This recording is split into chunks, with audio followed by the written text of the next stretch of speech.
करण्यात आला 26 जानेवारीला, त्या संदर्भात सर्व या ठिकाणी जमलेलो. बाबासाहेबांनी आपल्यासाठी जे करून ठेवलेलं आहे ते आपल्या सर्वांना माहीत आहे, म्हणून आज या ठिकाणी आपण मोठ्या प्रमाणात या ठिकाणी उपस्थित झालो. परंतु आज माहोल भारतामध्ये जर विचार केला, भारतीय संविधानावर होणारे जे हल्ले आहेत ते मोठ्या प्रमाणात होत आहे, परंतु आपण आजही झोपलेलो आहोत. आपल्याला असं वाटतं की कधीतरी ओबीसी समाज जागा होईल, आपल्याला असं वाटतं कधीतरी आदिवासी जागा होईल आणि कोणीतरी दलित समाज जागा होईल. तर असं काही होणार नाही. पूर्ण समाजाचं जे इंजिन आहे बाबासाहेबांनी ते आपल्या हातात दिलेलं आहे. इंजिन आपण जर बंद पडलं तर कुठलीही गाडी चालणार नाही आहे, आणि म्हणून हे इंजिन कायम चालू राहिलं पाहिजे. तरच हा जो कारवा आहे बाबासाहेबांचा हा पुढे जाणार आहे. आणि भारतीय संविधान आपल्याला जर सुरक्षित करायचं आहे, मी असं म्हणणार नाही की भारतीय संविधान टिकायचं आहे. भारतीय संविधान बाबासाहेबांनी इतकं मजबूत करून ठेवलं आहे की कोणाच्या बापाची ताकद नाही की संविधान बदलू शकते. कारण ते जे बेसिक स्ट्रक्चर आहे ते बदलण्याची ताकद संविधानाला, पार्लमेंटला सुद्धा ठेवलेली नाही. त्याच्यामुळे आपण त्याच्याबद्दल कुठला निष्कर्ष राहिला पाहिजे. फक्त भारतीय संविधान आपल्याला अंमलबजावणी झाली पाहिजे. त्यासाठी आपल्या संपूर्ण समाजाने एकत्रित होणं गरजेचं आहे की भारतीय संविधानाची अंमलबजावणी कशी झाली पाहिजे.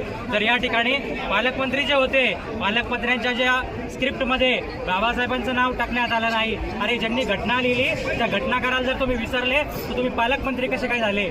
अशा प्रकारचं या ठिकाणी जर वक्तव्य होत असेल, जर एक मुख्यमंत्री त्या साईडला जाऊन परमपूज्य डॉक्टर बाबासाहेब आंबेडकर म्हणून घोषणा करतात आणि या ठिकाणी पालकमंत्री बाबासाहेबांचा अवमान करतात, हे सर्वात मोठं या भारताचं दुर्दैव आहे आणि आपल्या इथल्या नागरिकांचं दुर्दैव आहे. आपण जोपर्यंत नागरिक म्हणून, भारतीय म्हणून संघटित होणार नाही तोपर्यंत भारतीय संविधान आपल्याला सुरक्षित करता येणार नाही.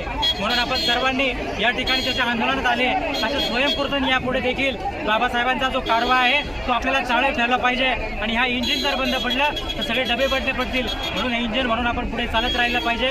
मग मागे एसटीचा डबा हा जुडणार आहे. ज्याप्रमाणे संपूर्ण भारतभर आदिवासी देखील पेटतो आहे आणि आपण देखील त्याचप्रमाणे महाराष्ट्र जर काम करू शकलो तर निश्चितपणे भारतभर आपल्याला काम करायला वेळ लागणार नाही. म्हणून मी या ठिकाणी सर्वांना विनंती करतो की या ठिकाणी जो इंजिन आपलं चालू झालेला आहे त्याला कुठेही बंद पडू देऊ नका आणि हे सतत पुढे चालू द्या. म्हणजे जो खऱ्या अर्थाने आपल्या हातात जरी सत्ता जरी नसली परंतु बाबासाहेबांनी भारतीय संविधानाच्या अधिकारात जे आपल्याला दिलेलं आहे त्याच्या आधारित आपल्याला ही सर्व लढाई आहे की आपल्याला लढायची आहे.